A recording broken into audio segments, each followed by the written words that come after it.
Hi guys! Welcome sa panibagong vlog at panibagong videos naman na aking ipapakita sa inyo at matunghayan po ninyo kung gaano kaganda itong Kadiwa Park, no? Ay makikita din po dito sa Dasmariñas, Cavite.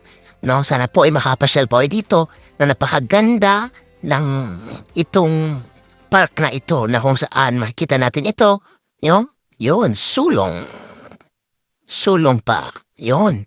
Yan po ang mga paggabi na mas maganda kapag gabi dahil na makikita natin ang iba't ibang kulay at iba't ibang mga lights na kulay ng lights, mga fountain, no? At napakaraming tao po. Kung makikita natin dito ay napakaraming tao yan.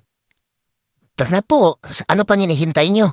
Dalhin nyo na, isama nyo na yung pamilya, iyong friends at iyong mga jowa na mag-date dito habang napipicture dahil nga mas maganda at napakaganda po nito at napakalawak po nitong park na ito sa Kadiwa, no? Ayan. At dito po matagpuan ay first time ko po ito, no? Kung makita nyo, first time ko po itong pumunta dito, no? Yan, napakaganda na mga lights yan. Akala ko yan ay akala ko ay hindi fake siya, no? Pero kita kong lights maganda, yung lights niya, no? Yan, ayan. Sampa na kami po sa entrance at pupunta rin mo kami dun sa pinakadulo. At nandito na po kami ngayon sa may tulay. Yan, bakit na po kami ng tulay niyan, guys, no? Ayan. Kami, ibig sabihin makasama ako, no? Dito na po kami, akit na po kami ng tulay. Ayan, makikita po natin dito. Napakaganda po sa ilalim nito kapag titingnan natin. Ayan, yan po ang nasa paligid niya. Napakaraming tao po niyan. Yan po ay mga around 7:30 ng gabi, no? Or 6:30 ng gabi, yan. Yan po makikita natin dyan.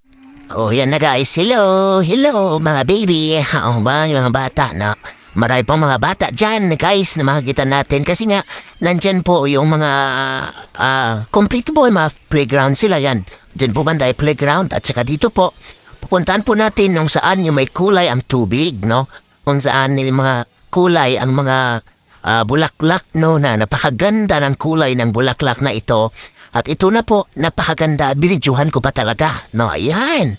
Paanda may iba't ibang mga kulay, may mga red, may mga violet, may mga blue, may mga yellow, no?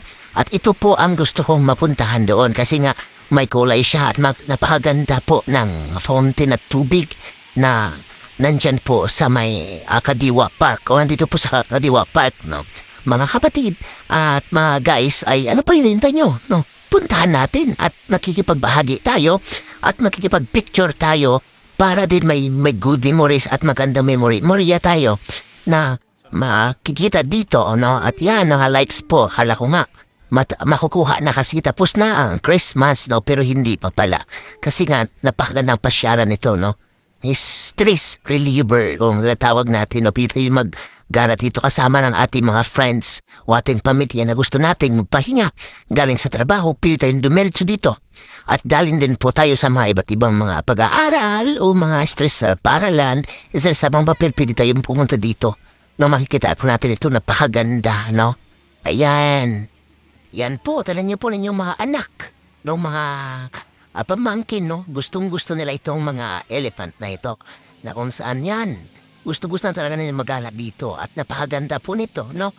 Ano pa hintay nyo, guys, no? Ito na tayo.